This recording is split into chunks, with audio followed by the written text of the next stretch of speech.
नमस्कार मित्रांनो, सुस्वागतम लक्ष्मीच्या पावलांनी या मालिकेच्या आजच्या जबरदस्त भागामध्ये मित्रांनो, आपली कला आता अद्वैत सोबत डान्स केल्याने इतकी खुश असते, कारण अद्वैतचा सहवास तिला मिळालेला असतो। प्रत्येक क्षण आता कलाला सुखावून जात असतो आणि त्याची आठवण करून देत असतो। तसतशी कला इतकी खुश होते, अद्वैत तिच्या इतक्या जवळ येऊन डान्स करत असतो आणि तिचं जे मंगळसूत्र आहे तर ते अद्वैतच्या बटनमध्ये जेव्हा गुंतते ते सर्व क्षण तिला आठवतात आणि अगदी तिला सुखद धक्का देऊन जात असतात। खूपच खुश आता इतक्या दिवसातून आपली कलाही असते, कारण ती अद्वैतच्या प्रेमात पडलेली असते मित्रांनो। तेव्हा ती इतकी स्वतःशी हसत असते आणि जेव्हा तिचा चेहरा ती आरशामध्ये बघते तेव्हा डोक्याला हात लावते आणि हसून पुढे जाते। तेव्हा जाता जाता सोहमच्या रूमकडे लक्ष जाते। त्यानंतर आता इकडे संगीताने काजलची पत्रिका बघण्यासाठी गुरुजींना बोलावलेलं असतं आणि गुरुजी आलेले असतात। आता गुरुजी ही काजलची व्यवस्थित पत्रिका बघतात आणि काजल बरोबर कलाची सुद्धा पत्रिका चेक करतात, परंतु काजलच्या पत्रिकेत कोणता दोष नसतो।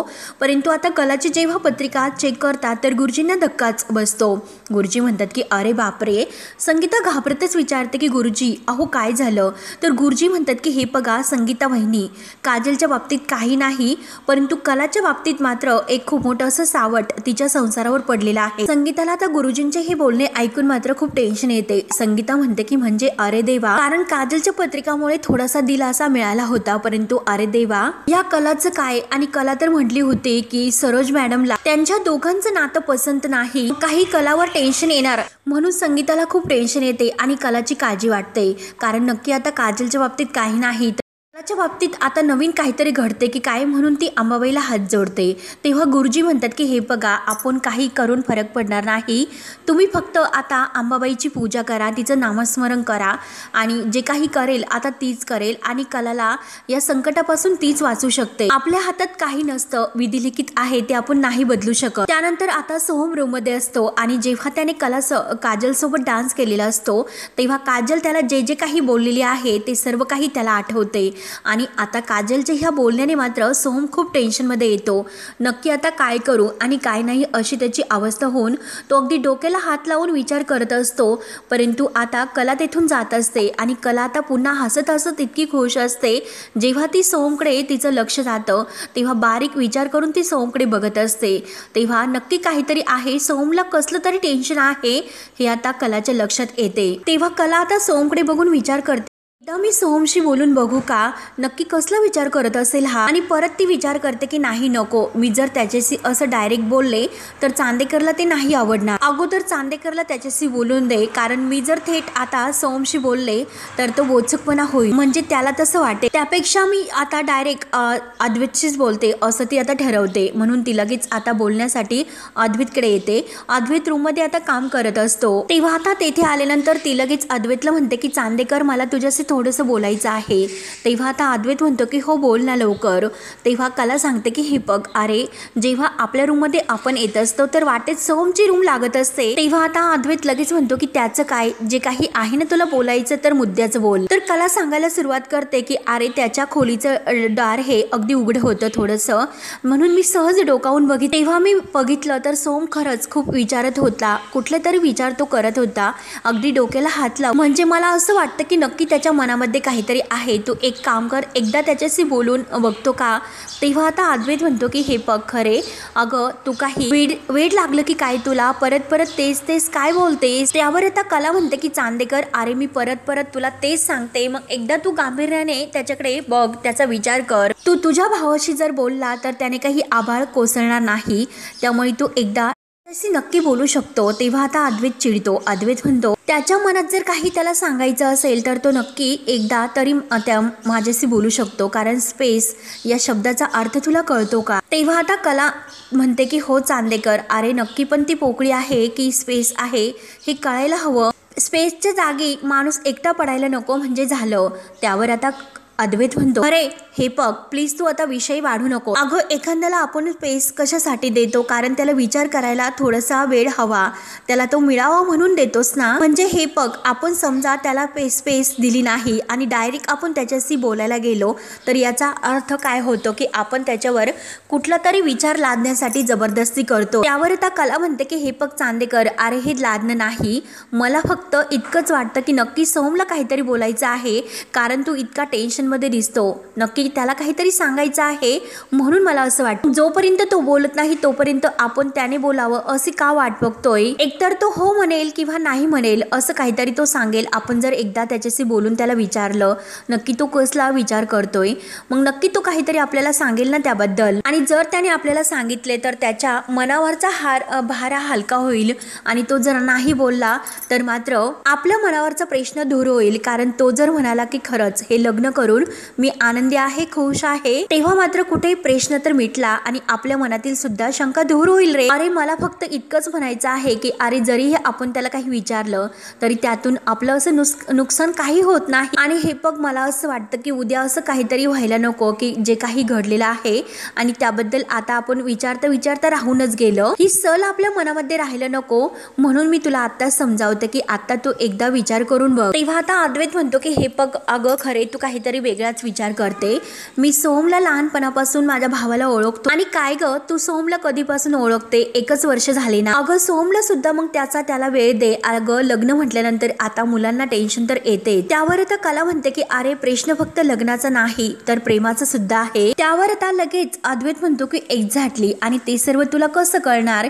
तुला कारण काही अनुभव आहे का प्रेमाचा? प्रेमात पडताना आणि प्रेमात पडल्यानंतर एखाद्याची किती तारामळ उडते याची कल्पना तरी आहे का तुला? अगं ज्या रस्त्याने आपण गेलेलो नाही त्या रस्त्याने किती खड्डे आहेत हे आपल्याला कसं कळणार? आणि काय ग तू कधी कुणावर प्रेम केलंस का? तर कला लगेच हो म्हणून जाते. तेव्हा आता अद्वैत तिच्याकडे लगेच धक्क्याने पाहायला सुरुवात करतो. तेव्हा कला मात्र खूप लाजते. तर अद्वैत विचारतो की काय म्हणाली? तेव्हा आता कला लगेच आपला चेहरा लगेच बाजूला घेते आणि लाजल्यासारखं करते. तेव्हा लगेच आता अद्वैत पुन्हा तिला म्हणतो की खरे मी तुला काहीतरी विचारतोय. प्रेमात पडल्यानंतर आणि प्रेमात पडल्यावर एखाद्याची किती तारामळ उडते याची कल्पना आहे का तुला? म्हणून कलाला आता सारखं अद्वैतचं बोलणं आठवतं. त्या विचारात ती पडते आणि अद्वैत सोबत जो काही तिने एकात मिठीत येऊन डान्स केलेला आहे तो सर्व डान्स त्याला आठवतो. कला मात्र त्या विचारात गुंतून गेलेली असते. अद्वैत नक्की काय म्हणतो याकडे तिचं लक्ष नसतं. ती सारखी आता रोमॅन्टिक होत अद्वैतकडे बघत असते. तेव्हा अद्वैत तिच्या हाताला धरतो आणि खरे मी तुला काहीतरी विचारतोय असं आता म्हणतो. तेव्हा कलाही त्याच्याकडे एकटक अगदी जे काही प्रेमात पडल्यानंतर जे काही चेहरा होतो अगदी त्या चेहऱ्याने त्या डोळ्यांनी ती अद्वैतकडे बघत असते. आता अद्वैतने असं विचारल्यानंतर कला लगेच अगदी खूप लाजते आणि हसतच ती पळत सुटते, बाहेर येते. अद्वैत म्हणतो की खरे अगं पळतेस कुठे? थांब जरा, मी तुला काय विचारतो आणि तू अशी का पळते? अद्वैतला आता ह्या कलाचं खरंच काही वागणं कळत नसतं. आणि जेव्हा ती हसत पळत बाहेर येते तेव्हा सरोजला तिचा धक्का लागतो. तेव्हा आता सरोज खूपच ओरडते की मूर्ख मुली, अगं अक्कल आहे की नाही तुला? काय करतेस तू? तेव्हा आता कला ही काही उत्तर न देता पुढे निघून जाते. त्यानंतर आता अद्वैत लगेच कलाच्या मागे बाहेर येतो. तर सरोज आता त्याला बाहेर आलेलं बघून विचारते की काय रे अद्वैत, काय झालं? तू काय म्हणजे कुणाच्या मागे पळतोय? तेव्हा आता लगेच अद्वैत कावराबावरा होतो आणि काही नाही आई ये ना असं म्हणून तो पुन्हा रूममध्ये येतो. तेव्हा सरोज त्याला विचारते की अरे मी तुला हे विचारण्यासाठी आले होते, अनामिकाला जे दागिने आपल्याला द्यायचे आहेत ते सर्व तयार तर आहेत, त्याचं जे काही फिनिशिंग वगैरे आहे ते सर्व काही एकदा बघून घे. तेव्हा अद्वैत म्हणतो की हो आई, आणि व्यवस्थित काही सर्व तयारी करून ठेव. आणि परत आता विचारते की काय रे ही अशी पळत का गेली ही मुलगी? तेव्हा आता अद्वैत थोडासा कावराबावरा होतो आणि म्हणतो की मला माहिती नाही.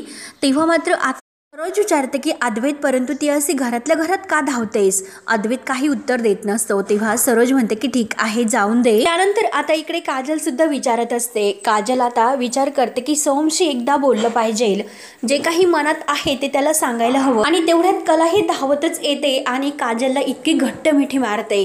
कारण आता इतकी कला ही खुश असते, तिचा आनंद अगदी गगनात मावेनासा होतो. कारण ती तर अद्वैतच्या प्रेमात आहे आणि अद्वैतने तिला असाच प्रश्न विचारलेला असतो, म्हणून कला खूपच खुश असते. तेव्हा आता काजल विचारते की अगं तायडे काय झालं? तर कला खुशून म्हणते की गुंड्या अगं खरंच मी आज खूप खूप खुश आहे. तेव्हा आता काजल म्हणते की अगं ते तर आहे, ते तर खूप भारी आहे, परंतु नक्की झालं तर काय? तेव्हा आता कला ही खुशून म्हणते की गुंड्या अगं या घरात आल्यापासून आज मला पहिल्यांदा इतकं खुश वाटतं. म्हणजे हे बघ ना अगं माझं काहीतरी मला मिळालं असं वाटतं, म्हणून ती अगदी आनंदाने उड्या मारत असते. तेव्हा आता काजल म्हणते की अगं तायडे. तेव्हा आता कला इतकी खुश झालेली असते, अगदी गोल गिरक्या घेऊन ती डान्स करत असते अगदी इतकी आनंदाने. तेव्हा तिला आता आतापर्यंत अद्वैत आणि तिच्या सहवासाचे एकत्र मिठीत येण्याचे जे काही क्षण घडलेले आहे त्या सर्व क्षणाची आता तिला आठवण होते आणि ती अगदी आनंदाने उड्या मारायला सुरुवात करते. काजलचा हात धरते आणि तिला सुद्धा तिच्या आनंदामध्ये सहभागी होऊन ती ओढत असते. काजल आता विचार करते की नक्की ताईला काय झालं असेल, ती काय इतकी विचार करत असेल. ती आनंदाने उड्या मारत असते आणि काजलच्या डोक्यातील हॅट काढते, ती सुद्धा अगदी वर फेकत त्या आनंदाचा तो अगदी आनंदमय वातावरण ती करून टाकते. काजल आपली जी काही हॅट आहे ती झेलते. नक्की आता ताईला काय झाले असेल, ती काय इतकी आनंदी असेल म्हणून विचारण्याचा प्रयत्न करते, कारण आपली ताईडी इतक्या दिवसातून आनंदी आहे यामुळे काजलला सुद्धा आनंद होतो. ती आता कलाचा हात धरते. तायडे, अगं तायडे, तिच्या हाताला धरून तिला खाली बसवते आणि विचारते, अगं तायडे तुला काय झालं तायडे, अगं सांग ना. परंतु प्रेमात एखादी व्यक्ती पडल्यानंतर तिची जी काही अवस्था होते तशी मित्रांनो आपल्या कलाची अवस्था झालेली असते. कारण अहो मित्रांनो, आपली कला ही अद्वैतच्या प्रेमात पडलेली असते. अद्वैतला मात्र ते काही आता कळत नाही, परंतु कला बरोबर आता अद्वैतच्या प्रेमात पडते आणि त्यांची प्रेम कहाणी आता ती सुरू करणार असते. तेव्हा आता कला इतकी स्वप्नात हरून जाते. काजल तिला विचारते की अगं सांग ना तायडे, तुला नक्की काय झालं ग. तेव्हा कला पुन्हा उठते, गोल गोल गिरक्या घेते आणि आनंदाने उड्या मारत म्हणते की गुंड्या, अगं हे जग किती किती सुंदर आहे ग. कारण प्रेमात पडल्यानंतर सर्व काही जग अगदी सुंदर वाटायला सुरुवात होते, असं आता कलाची अवस्था होते. त्यावर आता काजल तिचं ते बोलणं ऐकून म्हणते की हो ना तायडे, अगं आहे परंतु पण. तेव्हा कला म्हणते की पण काय. अगं वेडाबाई, जरा आजूबाजूला बघ, साधा वारा जरी सुटला तरी सुद्धा तो माझ्यासाठी आहे असं मला वाटतं ग. म्हणजे हे बघ, हे सगळे चंद्र तारे सूर्य जग आकाश फुलं पाणी नद्या सगळं काही माझ्यासाठी आहे असं मला वाटतंय. म्हणून आता कला ही लाजून खाली बघत असते आपला पदर हातामध्ये घेऊन. तेव्हा आता काजल तिला विचारते की तायडे, अगं तू काही कोणाच्या प्रेमात वगैरे पडलीस की काय. तेव्हा आता काजलने हा प्रश्न विचारल्यानंतर कला आणखीनच सुकावून जाते आणि लगेच आता ती काजलला घेऊन आपल्या देवघरात येते. देवाला नमस्कार करते, अंबाबाईला हात जोडून मनोभावाने हात जोडून प्रार्थना करते. अंबाबाईला हात जोडून म्हणते की अंबाबाई, अगं जे काही झालं ना ते सगळं काही तुझ्या समोर आहे. कारण जेव्हा मी या घरात पाऊल टाकले तेव्हा मात्र माझं पूर्ण एकच ध्येय होतं की या घरातील लोकांना प्रत्येकाला आता ह्या एका धाग्यामध्ये बांधून ठेवायचं प्रेमाच्या. तेवढंच फक्त माझं ध्येय होतं. माझा नवरा, माझा संसार आणि माझं काही प्रेम असं कोणतीही भावना माझ्या मनामध्ये नव्हती. जे काही होतं ते पूर्ण ध्येय फक्त माझं आणि फक्त कुटुंब होतं. बस इतकंच माझ्या मनामध्ये होतं. या पलीकडे माझ्या मनामध्ये काही होते आणि मी चांदेकरच्या प्रेमात कधी पडेल असं मला कधीही वाटलं नव्हतं आणि चक्क मी आज चांदेकरच्या प्रेमात पडले असे जेव्हा ती आता देवाला सांगते ते ऐकून काजलला सुद्धा खूप असा आनंद होतो. कला हात जोडून आता देवी आईला म्हणत असते की अगं आपल्या मनात एक असेल तर नियतीच्या मनात मात्र दुसरं काही वेगळंच असतं आणि माझ्या बाबतीत सुद्धा अगदी तसेच झालेले आहे. एकमेकांचा रागराग करण्याऐवजी फक्त एकमेकांचा मित्र होणं, एकमेकांपासून दूर धावण्यापर्यंत तर एकमेकांपर्यंत धावून जाण्यासाठी, एकमेकांच्या बडबडीला कंटाळल्यापासून काही न बोलता एकमेकांना समजून घेण्यापर्यंत आणि तिरस्कारापासून प्रेमात पडण्यापर्यंत. आणि ह्या सगळ्या प्रवासात मला तुझी साथ आणि तुझा आशीर्वाद हवा होता. सगळ्या प्रवासात मला तुझी साथ आणि तुझा आशीर्वाद हवा होता आणि तो मला तू दिलास ग. ते संकेत तुम्हाला दिलेस. आणि लगेच आता देवीला नमस्कार करून आता कला ही अगदी आनंदाने उठते आणि गुंड्याचा म्हणजे काजलचा हात धरते आणि काजलला म्हणते की गुंड्या, अगं मी खरंच अद्वैतच्या प्रेमात पडले ग. ते ऐकून आता काजलला इतका आनंद होतो आणि कलाला सुद्धा इतका आनंद होतो हे सर्व सांगतात. आणि खरंच त्याला माझ्या आयुष्यामध्ये खूप महत्त्व आहे ग. मी एकटी पडले तेव्हा तो कायम माझ्या बाजूने उभा राहिला. म्हणजे हे बघ ना, आतापर्यंत आम्ही इतक्या चांगल्या आणि वाईट गोष्टींना सामोरे गेलो आणि या सगळ्यामध्ये त्याचा खरंच खूप मोठा वाटा आहे ग. गुंड्या, अगं त्यालाच प्रेम म्हणतात ना, असं आता कला ही गुंड्याला विचारते म्हणजे काजलला. तेव्हा आता कलाने असं विचारल्यानंतर काजलला आपल्या प्रेमाची आठवण होते, सोहमची. आणि ती लगेच खुशून आता कलाला म्हणते की हो ना तायडे, अगं यालाच तर प्रेम म्हणतात. तर कला ही खुशून म्हणते की गुंड्या, अगं मला कुठे लागलं, खुपलं, दुखलं तो त्याच्या स्टाईलने माझ्यावर रागवेल मारेल परंतु मला लगेच तो मलम लावेल, त्याशिवाय तो शांत नाही बसणार. आणि हे बघ ना, अगं तुला आठवते का जेव्हा आपलं जगदंबा भांडार उद्ध्वस्त झाले होते तेव्हा माहिती आहे का त्याने काय केलं होतं? आणि खरंच अगं ते सर्व आठवते. आणि त्याने माझ्यासाठी काय असं केलं नाही. अगं माझ्यासारख्या जे काही मुलीला त्याने अगदी साथ देऊन, जी काही कला माझ्या अंगात होती त्याला वाव देऊन सरोज मॅडमच्या विरोधात जाऊन सुद्धा त्याने मला ऑफिसमध्ये नेलं. आई बाबांच्या डोक्यावर जे कर्ज होतं ते कर्ज अगदी चुटकीसर त्याने अगदी सोडवलं. आणि डिहोच्या वेळी सुद्धा तो अगदी सही करताना माझ्यासाठी थांबलास. तेव्हा आता हे ऐकून काजल खुश होते आणि म्हणते की अरे छा, हो ना, हे सर्व तर खरं आहे. तर तेव्हा आता काजल आता कलाची ती अवस्था बघून इतकी खुश होते. काजल मनात म्हणते की खरंच प्रेमात पडणं हे किती सुंदर असतं. आणि तायडीला दाजीबद्दल काहीतरी असं वाटते, तेच तर आपल्याला सुद्धा सोहमबद्दल वाटतंय. तेव्हा आता कला अगदी खुशून सांगत असते की अगं माझी छोटी मोठी कोणतीही गोष्ट असून दे, अगदी पान खाण्यापर्यंत त्या सगळ्या काही इच्छा त्याने माझ्या पूर्ण केल्यास ग. म्हणजे हेच बघ, अगं तो अगोदर जसा होता अगदी तसाच आहे, एकदम असा निरागस. आणि हे बघ ना अंबाबाई, अगं म्हणून ती आता कला लगेच देवघरात पुन्हा बसते, देवाला हात जोडते आणि अंबाबाई आतापर्यंत तू माझ्या आयुष्यामध्ये जे काही केलंस त्याचं फळ तू मला दिलंस. तेव्हा आता कलाताईचं जे काही प्रेम आहे ते बघून आता काजल सुद्धा मनात विचार करते, आपली कलाताई सुद्धा आता तिच्या प्रेमाकडे अगदी चांगल्या दृष्टीने बघत आहे, अगदी चांगल्या दृष्टिकोनाने ती बघते. तर आपण सुद्धा आपल्या प्रेमाकडे चांगल्या दृष्टिकोनानेच बघू शकतो. तिला जे काही प्रेमात पडल्यानंतर इतकं छान वाटतंय, मला सुद्धा अनुभवायचं आहे. म्हणून आता कुठे काजलच्या मनात खऱ्या प्रेमाची जागा निर्माण होते.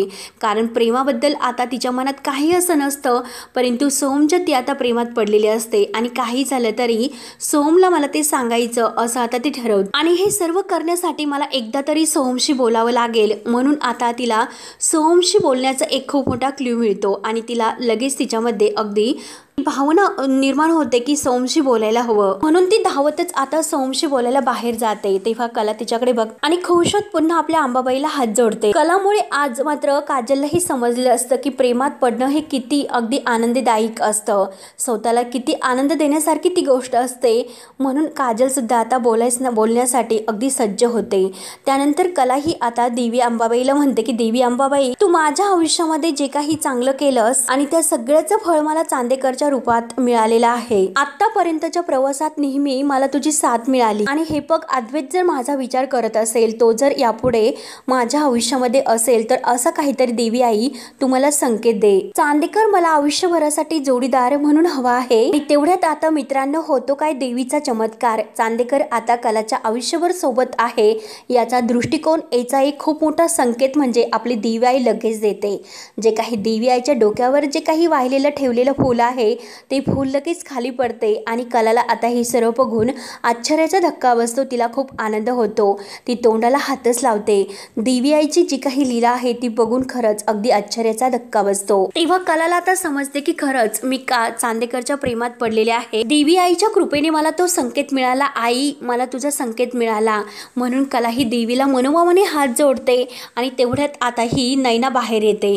नैना आता देवघरात कलाला बघून आणि कला जे काही आहे ते तिचं ते बोलणं ऐकून विचार करते की संकेत, हिला कसला संकेत मिळाला असेल, त्यामुळे आता यापुढे या कलावर मला चांगलंच लक्ष ठेवावं लागेल असं आता नैना ठरवते.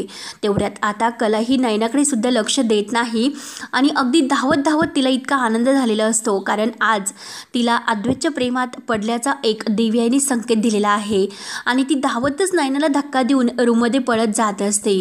नैना आता अगदी टेन्शनमध्ये येते की नक्की ह्या कलाला काय झालं असेल, ती काय इतकी आनंदी दिसत असेल, अशी काय आहे या मुलीचं काय सुरू असतं, खरंच काही कळत नसतं. नाही, मी आत्ताच तिच्या रूमकडे जाते आणि रूममध्ये बारीक असं तिच्यावर लक्ष ठेवते. नक्की तिचं काय सुरू आहे हे कळायला हवं. आणि लगेच आता तिचं हे सर्व कळल्यानंतर मॉम इन लॉ मी अगदी ही खबर देते. तर आता अद्वैत तर रूममध्ये असतो. अद्वैत आता कलाच्या या वागण्याचा बारीक विचार करत असतो. तेव्हा तो मनात कुठेतरी विचार करून म्हणतो, तिला नक्की मी काय बोलू, ही प्रेमात आहे म्हणजे नक्की याचा अर्थ काय होतोय आणि याचा अर्थ काय समजायचा आहे मी, आणि ही प्रेमात पडली म्हणजे नक्की कुणाच्या प्रेमात पडली असेल, याचा अर्थ असा होतो ही लग्नाच्या अगोदर कुणाच्या तरी आयुष्यामध्ये होती म्हणून. आणि परत एकदा विचार करतो की जर तसे असते तर मला तर ते लगेच समजले असते. पण नाही, हे जे काही विचार करतो ना तो मला जरा अगदी वीक वाटतो. आणि जर तसं नसेल मग काही असं वेगळंच असेल की आत्ताही प्रेमात पडली की काय, पण नक्की ती कुणाच्या प्रेमात पडली असेल, म्हणजे अगोदर की आता हा सर्व विचार करून तो पुन्हा डोक्याला हात लावतो आणि म्हणतो की नाही नाही, हे तर खूप मोठं असं कन्फ्युजन आहे, सगळं काही अगदी तिच्याशी बोलून क्लिअर करायला हवं. कला ही अगदी खुश होत रूममध्येच येत असते. अद्वैत आता विचार करून आता उठतो आणि कलाला बघून तो विचारतो की खरे तू आता कुठे गेली होतीस आणि तू बोलताना काय बोलून गेलीस, तू काय म्हणाली होती की प्रेमात पडली असं तू म्हणाली होतीस. तेव्हा कला ही आता एकही शब्द न बोलता डायरेक्ट त्याच्या अंगावर येत असते. तेव्हा अद्वैत तसा मागे होत असतो आणि एक सेकंद असं म्हणून तो कुणाच्या प्रेमात पडली, म्हणजे लग्नाच्या अगोदर तू कुणाच्या प्रेमात पडली होतीस की काय, म्हणजे खरे तू माझ्या तर प्रेमात पडली नाही ना. तेव्हा आता कला अगदी शांत असते. अद्वैतच्या अंगावर जसजसे येईन अद्वैत एक एक पाऊल मागे होत असतो. तेव्हा कला आता इतके अद्वैतने प्रश्न विचारलेले आहे हे बघून आणखीनच खुश होते आणि अद्वैतला प्रेमाने म्हणते की अरे चांदेकर, तू किती प्रश्न विचारणार रे मला. त्यावर आता अद्वैत म्हणतो की प्रश्न मी तुला विचारणारच, कारण तुला तर माझ्या पास्ट बद्दल माहितीच आहे, परंतु मला मात्र तुझ्याबद्दल काहीच माहिती नाही, तुझ्या भूतकाळाबद्दल. मग मला सांग, आणि हे बघ आपण हे दोघेही एकमेकांसाठी कम्फर्टेबल आहोत की नाही त्यासाठी मी प्रयत्न करतोय, आणि सांग ना मला अगं एकीकडे आपण कम्फर्टेबल आहोत की नाही हे शोधण्याचा मी प्रयत्न करतोय, आणि दुसरीकडे तुझं तर काहीतरी भलतंच वेगळं सुरू आहे आणि उगाच लोकांना दाखवण्यासाठी हे नातं पुढे नेण्यामध्ये काय अर्थ आहे. त्यामुळे हे बघ आत्ताच आपण क्लिअर असलेलं बरं आहे. अगं नुसती बघतेस काय, अगं सांग ना तू कुणाच्या तरी प्रेमात आहेस की काय. तेव्हा कला ही फक्त लाजत असते. अद्वैतला एकही शब्दाने ती उत्तर देत नाही, पुढे पुढे होत असते. तर अद्वैत तिच्या मागे मागे येतो आणि पुन्हा विचारतो की अगं खरे मी तुला काय विचारतो, माझ्या प्रश्नाची उत्तर दे ना तू, अगं सांग ना. तेव्हा कला ही पुढे जाते. तेव्हा अद्वैत तिला पुन्हा धरतो, तिच्या हातांना धरतो आणि विचारतो की अगं मी तुला काय विचारतो सांग ना खरे. तेव्हा आता अद्वैतने धरलेला आहे हे बघून कला आणखीनच लाजते. अद्वैत तिला दोन्ही हाताने धरतो. कला ही अगदी खाली बघत असते, ते पण हसून. अद्वैत तिला विचारतो की अगं तू कुणाच्या प्रेमात पडली की काय, कुणावर प्रेम केलं का तू, हॉट एव्हर सांग ना मला नक्की काय आहे ते, अगं सांग ना मला नक्की तू काय इतकं का छळतेस तू मला. म्हणून अद्वैत तिच्या गालाला सुद्धा हात लावतो, तिचा चेहरा वर करून त्याच्या डोळ्यात डोळे घालून तो तिला बघायला लावतो आणि विचारतो की सांग तू मला काय इतकं छळते. तेव्हा आता कला ही खाली मान घालते आणि मनात म्हणते की चांदेकरचा आमच्या नातेबद्दलचा शेवटचा निर्णय काय आहे तर ते मला समजवायलाच हवं, आणि जर मी त्याला माझ्या मनातील हे प्रेम आहे ते सांगून टाकले तर तो मुद्दाम नाटक करेल, पण पहिल्यांदा मात्र त्याला ते हे नातं हवंय किंवा नाही हे ठरवून देईल, आणि त्याच नंतर मी त्याला माझ्या मनातील भावना सांगणार आहे असं आता कला ठरवते. अद्वैत आता हे सर्व ऐकण्यासाठी इतका व्याकुळ होतो. आता तो कलाच्या खूप विनवण्या करतो आणि शेवट म्हणतो की खरे, आणि कला लगेच अगदी लाजत खाली मान घालत म्हणते की हो आहे मी कुणाच्या तरी प्रेमात, आणि म्हणते की हो ना, अरे म्हणजे मूर्तींच्या प्रेमात मी आहे, आणि मी वेगवेगळ्या कलाकृतींच्या प्रेमात आहे किंवा पेंटिंगच्या प्रेमात आहे, दागिन्यांच्या डिझाईनच्या प्रेमात आहे. तेव्हा अद्वैत तिला म्हणतो की काय तू वेडी आहेस का, तू प्रेमात पडली की कुणावर प्रेम करते याचं उत्तर तुम्हाला असं मूर्खासारखं देतेस का, मूर्ख कुठली. तेव्हा तरी सुद्धा आता कला काही सांगायला तयार नसते, म्हणून तो बाजूला होतो आणि कला ही अगदी रोमॅन्टिक होत त्याच्याकडे बघत असते. आणि तेवढ्यात नैनाही तेथे येते.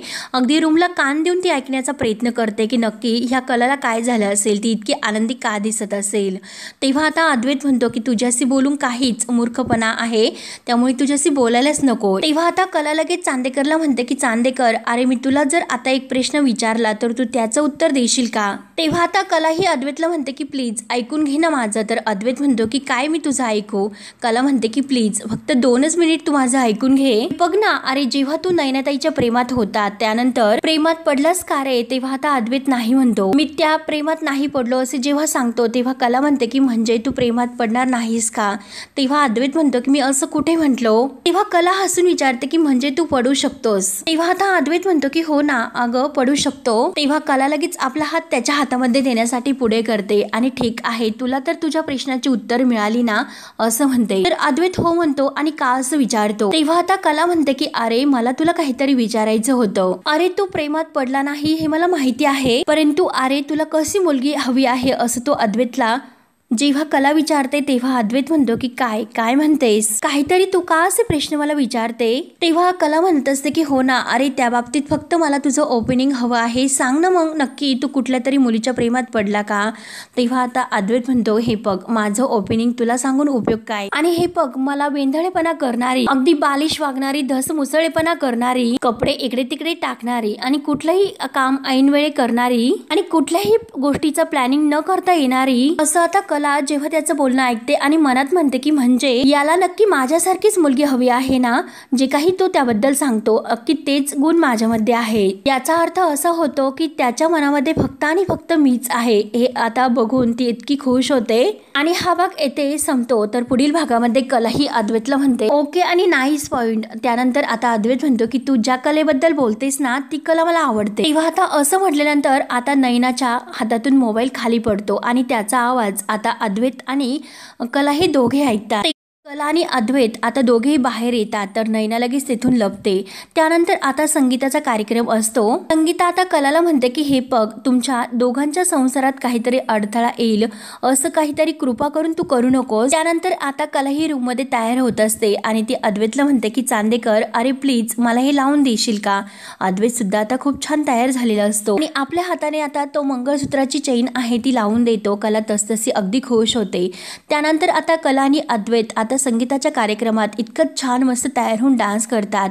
दोघेही आता एकमेकांच्या प्रेमामध्ये अगदी वाहून गेलेले असतात. कला ही रोमॅन्टिकपणाने अद्वैतकडे बघत असते आणि अद्वैत सुद्धा कलाकडे.